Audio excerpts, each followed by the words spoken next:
दिल्ली में श्रद्धा जैसी एक और हत्या की खौफनाक वारदात। पत्नी ने बेटे के साथ मिलकर पति को उतारा मौत के घाट। पत्नी ने पति की हत्या के बाद शव के किए 10 टुकड़े। आफताब पूनावाला की तरह रोजाना शव को लगाते थे ठिकाने। देश की राष्ट्रीय राजधानी दिल्ली इन दिनों अपराध का गढ़ बनती जा रही है। श्रद्धा वालकर मर्डर केस की गुत्थी अब तक सुलझ भी नहीं पाई थी कि दिल्ली के पांडव नगर से एक और हत्या का सनसनीखेज मामला सामने आया है। गौर करने वाली बात यह है कि इस जघन्य हत्याकांड को भी उसी तरह से अंजाम दिया गया जैसे आफताब ने श्रद्धा वालकर को मारा और फिर उसके शव के टुकड़े टुकड़े कर दिए। फर्क सिर्फ इतना है कि वहाँ प्रेमी ने अपनी मोहब्बत के 35 टुकड़े कर दिए, तो यहाँ बीवी और बच्चे ने मिलकर अपने परिवार के मुखिया की हत्या के बाद कर दिए उसके 10 टुकड़े। मरने वाले शख्स का नाम अंजन दास बताया जा रहा है, जिसके शरीर के टुकड़े कर फ्रिज में रखे गए थे और फिर रोजाना पूर्वी दिल्ली के अलग अलग इलाकों में उसे ठिकाने लगाया गया। दिल्ली क्राइम ब्रांच ने पति की हत्या के आरोप में कथित महिला और उसके बेटे को गिरफ्तार किया है। दोनों आरोपी मां बेटे ने मिलकर मृतक अंजन दास के शव के टुकड़े कर उसे फ्रीज में रख दिया और रोजाना गुप्त तरीके से एक एक कर उसे ठिकाने लगाने लगे। मर्डर केस था PS पांडव नगर का, इसको सॉल्व किया है। इसमें बेसिकली जो शुरुआत ऐसे हुई थी 5 जून को रामलीला मैदान में ईस्ट डिस्ट्रिक्ट में कुछ बॉडी पार्ट्स मिले थे। उसके बाद लगातार 3 दिन तक तो शुरू में दो पैर, 2 थाई, फिर एक स्कल मिला एक दिन, उसके बाद एक बाजू का हिस्सा मिला। तो 3-4 दिन तक बॉडी पार्ट्स की रिकवरी हुई वहाँ मैदान से और वहाँ एक 420 नंबर FIR PS पांडव नगर में केस दर्ज हुआ। इसमें काफ़ी जद्दोजहद हुई। पहले तो ये बॉडी को आइडेंटिफाई करने की UIDB बॉडी थी, उसमें ये आइडेंटिफाई नहीं हो पाई थी। इसी कारण इस केस में कोई ब्रेक थ्रू मिल नहीं रहा था। तो उसी कारण क्योंकि काफ़ी वो था, ग्रूसम मर्डर लग रहा था कि बॉडी पार्ट्स हुए हैं, इस कारण हमारी कई टीम्स उस पर काम कर रही थी। इसमें फाइनली हमारी न्यू दिल्ली रेंज की टीम ACP उमेश वर्तवाल और इंस्पेक्टर राकेश के अंदर इनका ब्रेक थ्रू हुआ जब ये बॉडी को आइडेंटिफाई कर पाया। इसमें बेसिकली इन्होंने काफ़ी जगह से उसमें फुटेजेस रिलीज़ हुई थी और उसके हिसाब से इन्होंने टेक्निकली एनालिसिस किए और उसके साथ साथ डोर टू डोर वेरिफिकेशन की। तो जब काफ़ी डोर टू डोर वेरिफिकेशन की तो एक बारी कुछ उसमें काम की बात नहीं निकल पाई, बट इन्होंने हिम्मत ना हारते हुए फिर उसको आगे बढ़ाया और फाइनली ये ज़ीरो इन कर पाए कि जो सस्पेक्टेड डिसीज्ड आदमी है अंजन दास हो सकता है। तो वो अंजन दास का जब फिज़िकली इन्होंने और चेक किया तो पता लगा कि ये वहाँ पे 5-6 दिन से मिसिंग है, 5-6 महीने से मिसिंग है और थाने में कोई मिसिंग दर्ज भी नहीं है, जिससे और सस्पिशियस लगा कि इसके घर वालों ने मिसिंग भी नहीं दर्ज कराई है। और जो सस्पेक्ट इसके मर्डर लगे जो लेडी पूनम थी वो सस्पेक्ट निकली और उसका फिर इससे रिलेशन भी था, तो उस बेस पे हमने ज़ीरो इन किया वो लेडी पे और फिर उसका बेटा दीपक, क्योंकि फुटेज में दोनों माँ बेटा दिख रहे थे।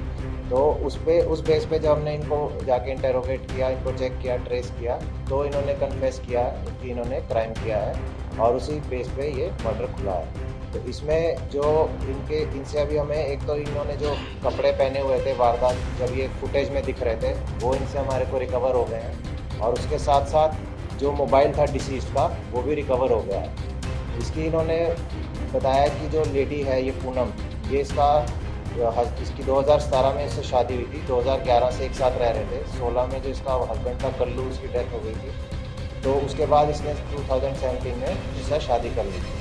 तो जो दीपक लड़का है वो कल्लू का बेटा है और उसके साथ एक बेटी भी थी। तो दीपक की शादी हो गई थी, फिर वो अलग रहने लग गया था।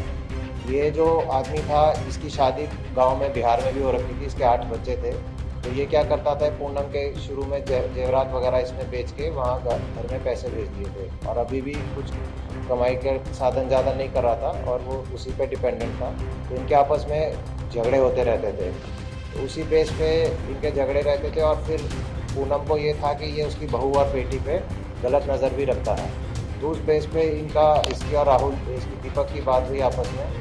जैसा DCP अमित ने बताया कि बहुत मशक्क़त हुई इस केस में, बहुत मेहनत हुई है और जो बहुत सारी टीमें इसमें पहले लगी भी थी उनको कोई सुराग नहीं मिल पाया था।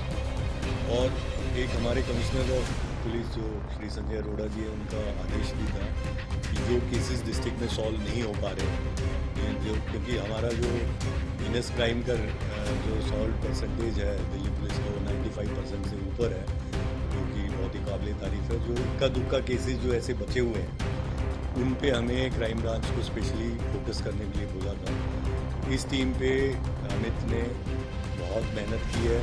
इसकी एक और टीम को पहले लगाया गया था, वो भी कामयाब नहीं हो पाई थी। अब फाइनली न्यू दिल्ली रेंज की टीम है, उमेश भरतवाल ACP हैं, पुराने दिग्गज हैं स्पेशल सेल के, और इंस्पेक्टर राकेश की टीम है।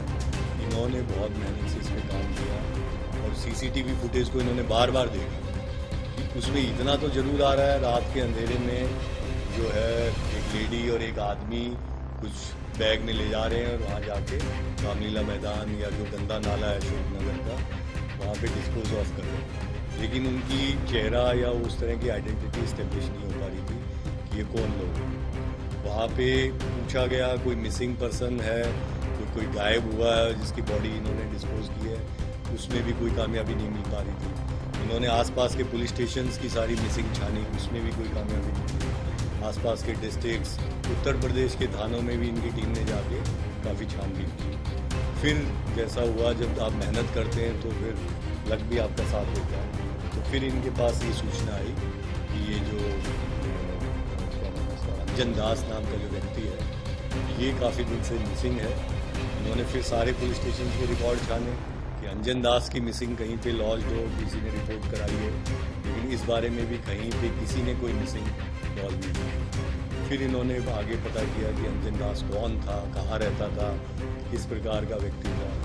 तो अंजन दास फिर कल्याणपुरी में रहता था और एक लिफ्ट ऑपरेटर का काम करता था, और लास्ट में जो ये लेडी है पूनम के साथ वो रहता था। फिर इन्होंने पूनम और उसके साथ जो इसका लड़का है दीपक, इनसे पूछताछ की, जिसमें काफ़ी विरोधाभास आए, साइंटिफिक इंट्रोगेशन हुआ, कॉन्फ्लिक्टिंग इनके वर्जन्स थे, और बाद में इन्होंने डिस्क्लोज किया कि कैसे कैसे इन्होंने सारे इसको अंजाम दिया। अब जो दीपक है वो इनका असली पुत्र नहीं है अंजन दास का, फोस्टर सन कह सकते हैं। इसमें जो पूनम की जो कहानी है वो बिहार से शुरू होती है। जब ये मात्र 13-14 साल की थी तो एक सुखदेव तिवारी से इसका विवाह कर दिया गया था, और सुखदेव तिवारी इसको छोड़ के, वहाँ एक बच्ची भी होगी थी इससे, वो आ गया दिल्ली रहने के लिए, और दिल्ली में आने के बाद इसने इससे संपर्क तोड़ दिया। तो ये वहाँ से ढूंढती हुई आई सुखदेव तिवारी को। सुखदेव तिवारी इसको कहीं नहीं मिला और इसको कल्लू टकरा गया। फिर ये कल्लू के साथ रहने लगी, और कल्लू से इसके 3 बच्चे हुए, इसमें 2 लड़कियाँ और एक ये चौथा तीसरा दीपक नाम का लड़का था। वहाँ पे रहते रहते फिर कल्लू भी शराब वगैरह के नशे में इसके साथ बदसलूकी करता रहा।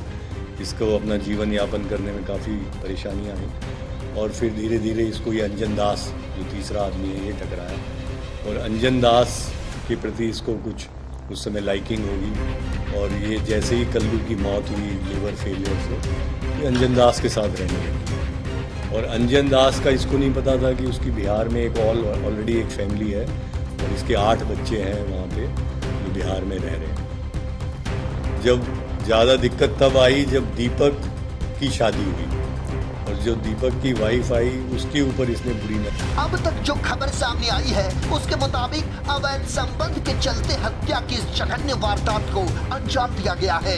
दिल्ली पुलिस के मुताबिक कत्ल की खौफनाक वारदात को अंजाम देने वाली महिला का नाम पूनम है, जिसने पहले पति को नशे की गोलियां खिलाई और फिर बेटे दीपक की मदद से उसकी बड़ी निर्ममता से हत्या कर दी।